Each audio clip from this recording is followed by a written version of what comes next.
coisa boa ouvir um bom dia tão carinhoso. Sejam bem-vindos e bem-vindas novamente à nossa celebração de Páscoa, que a gente faz todos os anos. E esse ano não poderia ser diferente. Quero de coração agradecer a presença dos pais, da família, dos nossos alunos. É a base, é o exemplo que vocês dão para os filhos de vocês. Muito obrigada pela presença. E aos nossos alunos, sejam bem-vindos também. Coisa boa, um silêncio. Eu vou passar a palavra para o Valdeci, o pastor, que vai seguir na nossa celebração.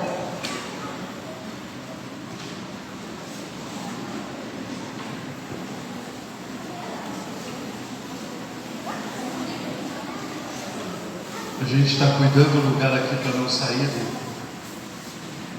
do quadrado do vídeo ali, senão aparece só metade da gente ali. Bom dia, queridos. Bom dia, comunidade. Vamos começar ouvindo uma música. Vou pedir para o Hamilton colocar. É uma música conhecida de vocês, conhecida nossa aqui, na verdade. E a gente vai poder começar esse culto cantando.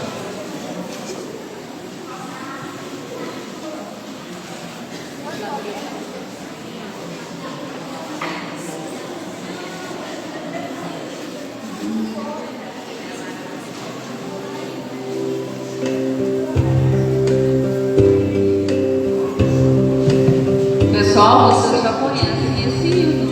Todo mundo bem forte. Apareceu um jovem galileu.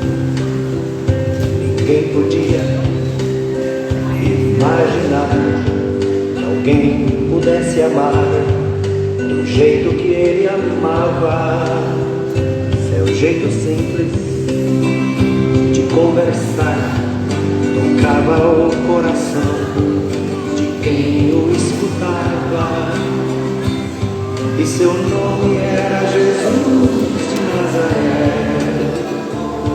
Sua fama se espalhou e todos vinham ver o fenômeno do jovem pregador que tinha tanto amor.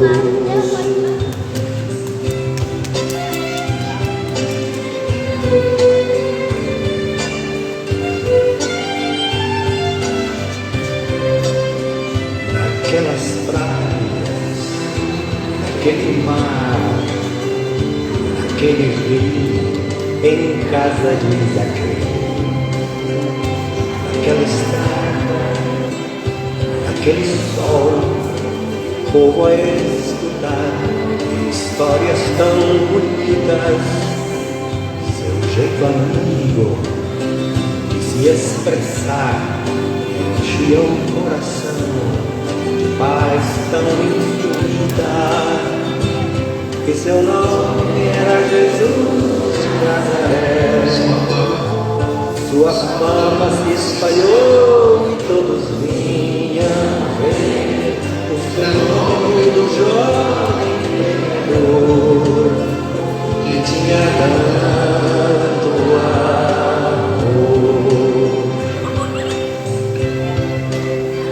Em plena rua, naquele chão, naquele poço, em casa de Simão, naquela relva, no entardecer, o mundo viu nascer a paz de uma esperança. Seu jeito puro de perdoar fazia o coração voltar a ser criança. E seu nome era Jesus de Nazaré. Sua fama se espalhou e todos vinham ver o fenômeno do jovem pregador que tinha tanto amor.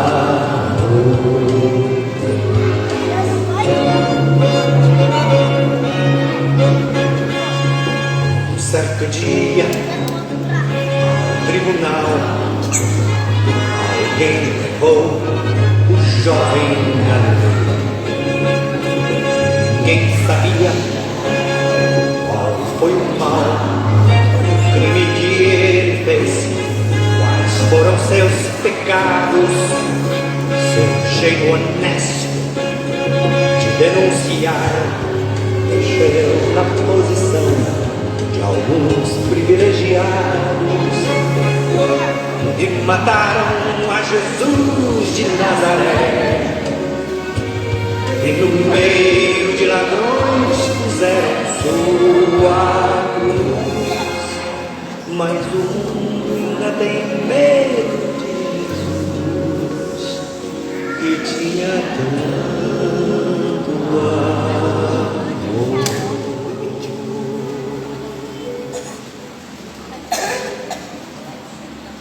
Tinha uma outra estrofe. Vocês têm a outra aí, né? Será que dá para fazer a capela? Vamos ver? Vitorioso, ressuscitou, após 3 dias a vida ele tornou. Ressuscitado, não morre mais.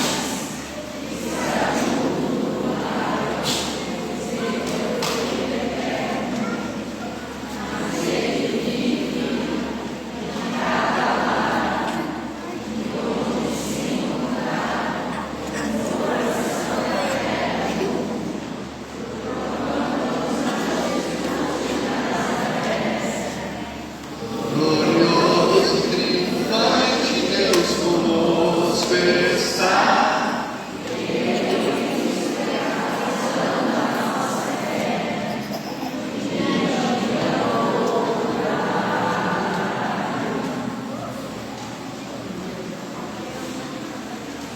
Acho que até aí. Acho. Agora deixa eu dar um bom dia mais, vamos dizer assim, personalizado. Bom dia, funcionários, pais, comunidade, de uma maneira geral, alunos, crianças, jovens, adultos. Bom dia, muito bom dia. Nós estamos de novo, depois de 365 dias, comemorando a Páscoa. E eu esperava que hoje Rui ou alguém estivesse comigo aqui, mas ele tinha um compromisso, segundo a diretoria, não deu para estar. Ok, nós estamos comemorando a Páscoa e parece que nessa época, nessas comemorações, o que vem à nossa mente é: eu vou gastar. Eu vou gastar. É um pai pensando, uma mãe pensando, eu vou gastar chocolate com meus filhos. É um avô pensando, tem 10 netos, vou ter que comprar 10 chocolates, a 10 reais a barra, dar uma quantia boa. Pensando nos sobrinhos. A gente sempre está pensando, muitos estão sempre pensando, vou gastar. Seja na Páscoa, seja no Natal, seja em qual for a festividade. Mas só um detalhe que eu preciso lembrar. Eu preciso entender o que é Páscoa para, de repente, renovar minha maneira de pensar renovavelmente e não imaginar, não pensar, eu vou gastar. A gente sempre vem aqui, vocês já decoraram, muitos de vocês, o que significa Páscoa? Passagem. Ora, houve um momento na história do povo hebreu, e isso está lá no finalzinho do livro de Gênesis, está em Êxodo. A história do povo hebreu cativo na terra do Egito. Orava constantemente, mas ficou cativo 400 e tantos anos do povo egípcio. Num determinado momento da sua história, escutem, Deus se moveu para auxiliar o povo. Deus se moveu para auxiliar o povo. E isso me traz uma verdade. E isso é a minha confiança. Às vezes pode estar tudo difícil, pode estar tudo quebrado na minha vida, mas em algum momento eu creio que Deus se move para me auxílio. Eu creio que Deus se move para ser auxílio. Não no tempo que eu imagino, no tempo que eu determino, mas no tempo dele mesmo. Por isso eu digo, Por isso eu digo que eu sou o filho dele. E eu acho que aqui nessa manhã tem muitos que vão bater no peito e dizer: eu também sou. Sou filho, sou filha de Deus. Então, para você, querido, que imagina no teu coração assim: ó, eu sou filho de Deus. Ouve isso, em algum momento Deus se move. O povo judeu, o povo hebreu, precisava que Deus se movesse. E naquele momento específico da história do povo hebreu, Deus se moveu. Ali aconteceu a Páscoa do povo. E a Páscoa, nessa Páscoa, se deu o movimento, a dinâmica do movimento do Pai. Deus se movendo em favor do seu povo, tirando o seu povo da terra do Egito. Por isso, Páscoa, passagem. Cada família naquela noite, cada família fazia a sua comunhão, tinha a sua comunhão. Os seus amigos chegavam à sua casa, tinham a sua comunhão. E se alguém leu a Bíblia, se alguém conhece a história, vai ver que eles comeram, assaram um cordeiro e também envolvem de folhas amargas. E esta era a Páscoa. Desfrutaram daquele alimento. E naquela noite Deus se moveu para o sim. Por isso, Páscoa, passagem. Páscoa, passagem. Então, nessa época do ano, nesse dia, podia ser um outro dia, e deve ter dias assim também, mas exclusivamente nesse dia do ano, eu não preciso pensar quanto eu vou gastar, mas eu preciso pensar o que eu posso passar para o meu filho, o que eu posso passar para o meu neto, o que eu posso passar para aqueles que estão ao meu redor, passar, mas eu diria até mais. Não é simplesmente pensando no outro, mas é pensando antes também em mim. Porque eu preciso passar de uma velha maneira de pensar e de agir para uma nova. Afinal de contas, eu perguntei aqui, eu apontei aqui que muitos nessa manhã dizem: eu sou filho de Deus. Eu conheço Deus e eu conheço o Filho de Jesus. Então eu sou filho dele. Ora, se eu sou filho de Deus, requer que eu conheça os seus princípios, que eu conheça a sua maneira de andar, que eu conheça a sua maneira de agir, a sua maneira de pensar enquanto esteve aqui, a sua maneira de viver, e eu opte por viver semelhantemente. Isso vai ser bom para mim. É uma passagem. Fique com essa palavra. Páscoa, passagem. É uma passagem na minha vida. Eu descobri que Cristo tem a melhor maneira de viver, a melhor maneira de se relacionar. Então, eu optei em ser como Ele.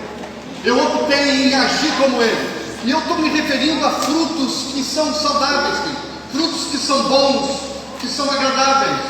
Porque quando a gente olha na vida de muitas pessoas, a gente vai ver coisas que não são boas, que nos afastam da convivência. Não há um fruto bom.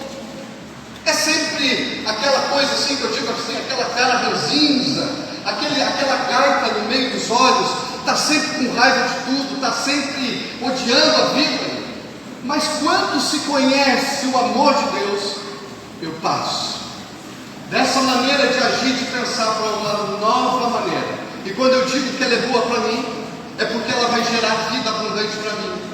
João 10,10 diz: olha, o diabo, mal, vem para matar, roubar e destruir, mas eu vim, Cristo, para que vocês tenham vida e vida em abundância. Vida em abundância. Se eu perguntasse nessa manhã, quem gostaria de ter abundância de vida? Se eu perguntasse, talvez raros ficassem de mão abaixada aqui, porque na verdade é algo que a gente deseja, é ter abundância de vida. E quando eu digo abundância de vida, não é abundância de vida financeira, não é abundância, eu tenho dinheiro, eu tenho posses, eu tenho tudo o que eu quero, o que eu imagino. Mas eu estou falando em sentimento, eu estou falando em abundância de sentimento bom, eu estou falando em mente saudável, mente sã, eu estou falando em uma perspectiva mais interior, mais lá da alma mesmo, mais das emoções sadias.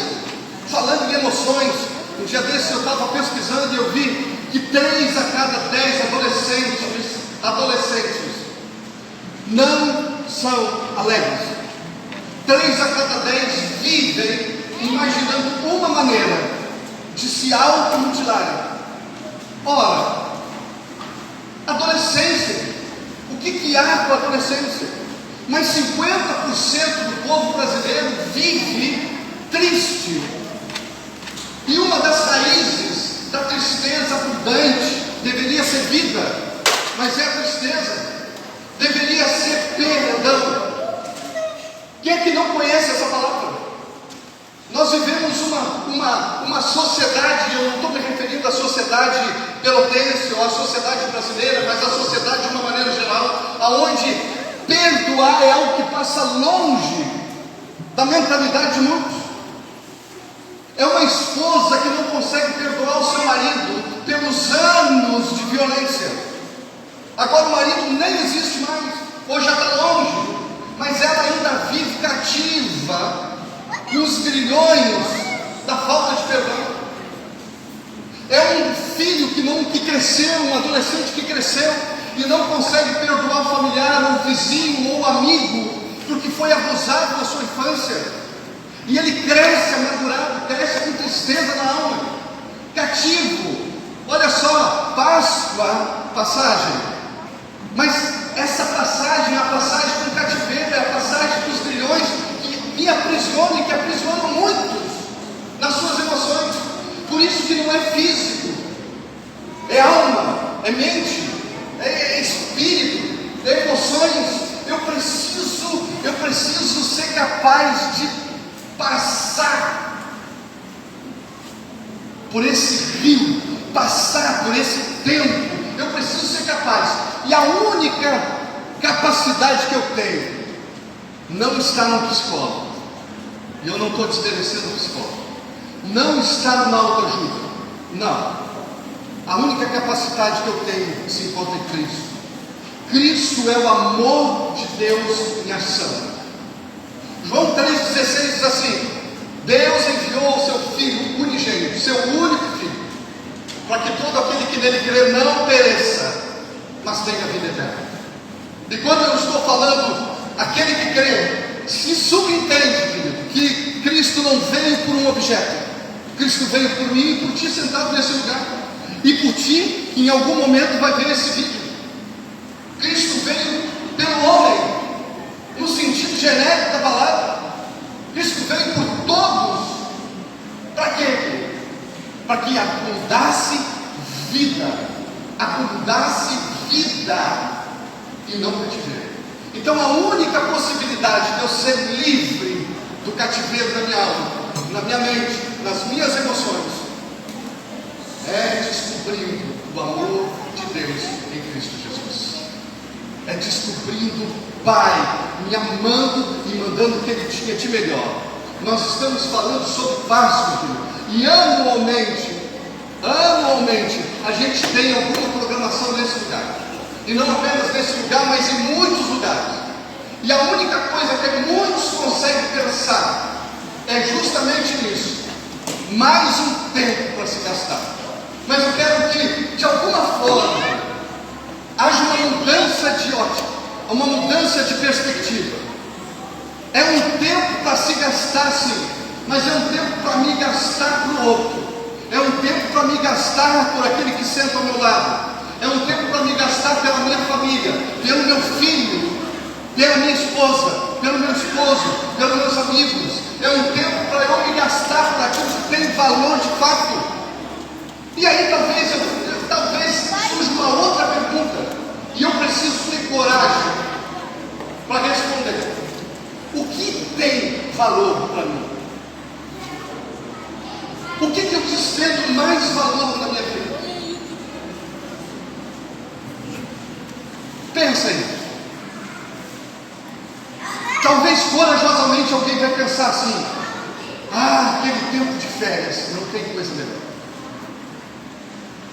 Eu vou viajar para longe, eu vou passear. Aquele dinheiro que entra de vez em quando, que faz com que eu pague meus boletos, tudo não fique vencido.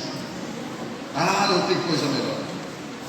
Aonde eu estou depositando aquilo que tem valor para mim? Eu não sei para ti, meu querido. Mas o que tem valor de fato para mim é a minha família, é a minha esposa e meu filho. O que tem valor e eu não abro mão é de sentar do lado de alguém e poder ouvir alguém. O que tem valor para mim é eu poder em algum momento, de alguma forma, ter uma palavra que contemple a necessidade do outro, que faça ele chegar e dizer assim: legal, eu vim cheio dos problemas, eu vim cheio das coisas, mas eu estou saindo mais leve. Isso tem valor para mim. É quando eu me sento no lugar de alguém e alguém tem uma palavra para compartilhar comigo, inesperada, algo que eu não espero, mas algo que me preenche, algo que me valoriza, e me valorizando vai fazer com que eu me sinta envergonhado e não valorizar o outro que está do meu lado. Então eu preciso às vezes de fato ser envergonhado por alguém. Às vezes eu preciso passar por esse momento de vergonha para descobrir que eu não estou valorizando alguém que está sentado do meu lado. Eu valorizo qualquer outra coisa, mas alguém que de fato tem valor passa longe de mim. Páscoa é eu mudar o meu raciocínio nessas coisas, é eu ter uma renovação de mente. Pai, mãe, avô que está aqui nessa manhã, adolescentes, jovens que entendem essa palavra, é eu mudar a minha perspectiva, a minha visão, é eu começar a descobrir todos os valores que estão embutidos em Cristo, todos os valores que estão lá na pessoa dele, e eu desejar ardentemente que esses valores façam parte da minha vida. Eu não sou alguém que tenha 100% de valores. Eu reconheço todos os meus tropeços, reconheço todas as minhas falhas, constantemente elas estão diante de mim. E quando eu me olho no espelho, eu digo: como é que tu pode fazer aquilo, com a tua mulher, com o teu filho? Olha a resposta que tu deu para o teu amigo, olha a resposta que tu deu para o teu pai, para a tua mãe. Como é que tu pode fazer isso? Eu me olho no espelho e ali está um reflexo do Valdeci. Para aqueles que são mais íntimos meus, sabem do que eu estou falando.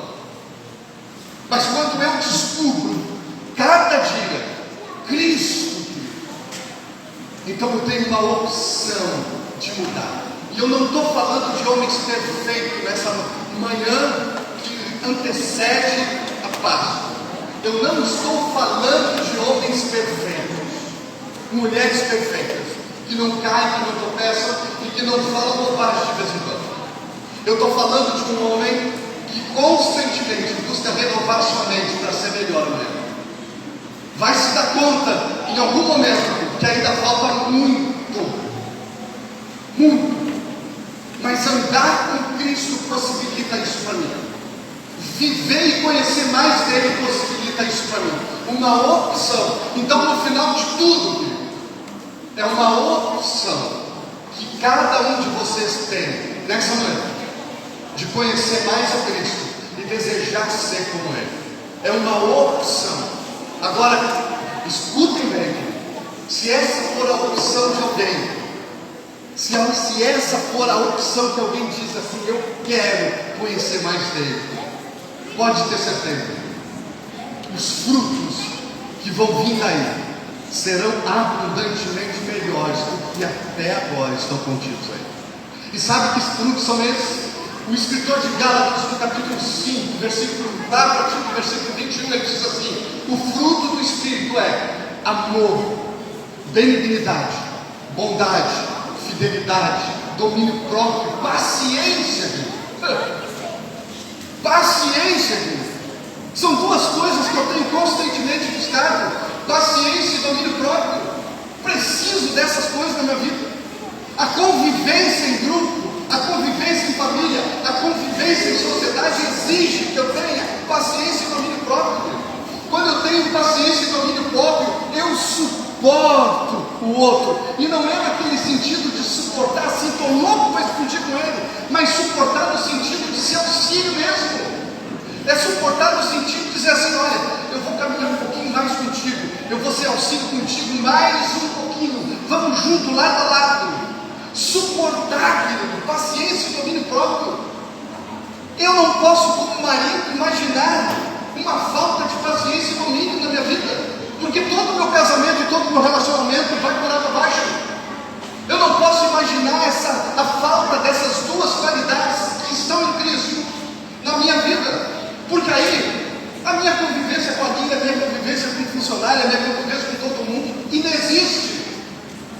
Não, eu quero isso na minha vida abundantemente. Aqueles que convivem comigo, querido, vão olhar e vão dizer: acontecia, você tem alguns defeitos, mas o cara tem paciência, o cara se domina. Mas isso é coisas que estão contidas em Cristo, e cada vez que eu conheço mais Ele, mais eu vivo como Ele. Então o desafio para nós, comunidade, nessa manhã, nesse dia, e não apenas essa manhã, nesse dia, mas todos os dias, é descobrir o fruto do Espírito, Gálatas 5, e desejar ter esse fruto. Olha só, eu citei aqui 4, 5, 6 coisas: amor, benignidade, bondade, domínio próprio, vai embora. Mas vamos imaginar que todos esses frutos, na verdade, é um fruto. É como se fosse uma bergamota cheia de gomos. Cada gomo com nome. Aqui está o gomo da paciência, aqui está o gomo do domínio próprio, aqui está o gomo do amor, da bondade, da fidelidade. Aqui está um gomo. Aqui, isso é um fruto do Espírito. Eu tenho alguns, me faltam muitos, muitos me faltam, mas eu estou desejoso de cada dia mais andar com Cristo, para que esse fruto plenamente se manifeste na minha vida, como se manifestou na vida dele e naqueles que andaram mais próximos dele. Eu termino essa palavra para não cansar os ouvidos de vocês com o seguinte: agora a gente já vai escutar uma música. Eu termino dizendo para vocês o seguinte: mulher, teu marido é importante. Marido, a tua mulher é importantíssima. Pais, filhos são importantes. Olha quantos tem nessa manhã aqui. Olha quantos estão sentados aqui. Tu consegue olhar para eles e imaginar daqui a 30, 20, 30 anos aonde eles estarão, o que eles estarão fazendo. Passa por ti, passa por mim como pai, mas para que eu seja bênção na vida do meu filho. Eu estou falando sobre ser bênção na vida do filho, porque tem pai que não sabe o que é, o que significa isso. Traumatizam seus filhos, semeiam sementes estragadas na vida dos seus filhos, e graças a Deus aqui não há pai não há pai assim, graças a Deus, estão longe daqui. Então aqueles pais que estão longe, mas que não estão aqui, semeiam aquilo que não vale nada na vida do filho, mas aí em algum momento olham para a sociedade, em algum momento olham para a sociedade e para os seus líderes e dizem: quando é que essa sociedade vai mudar? Quando isso vai mudar? Então a resposta é: quando eu descobrir, quando eu optar por ser bênção e semear aquilo que vale a pena na vida do meu filho.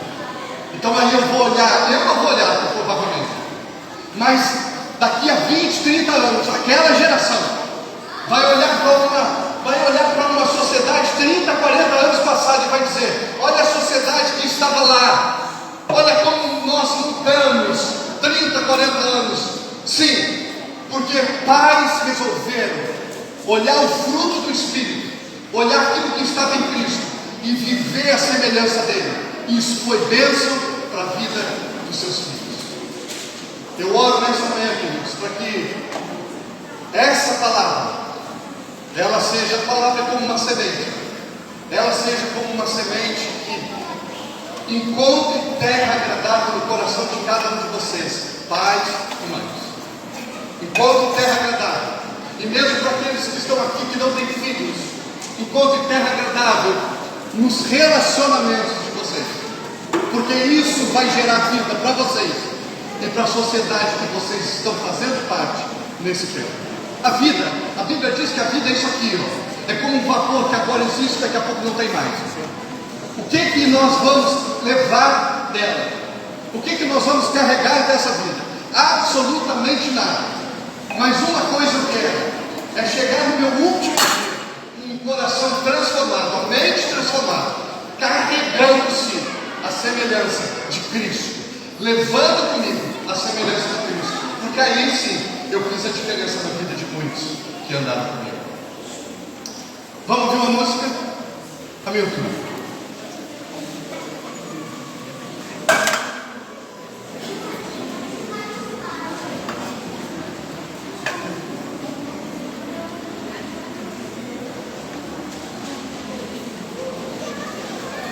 Essa música a gente vai tentar, que também muitos de vocês já conhecem.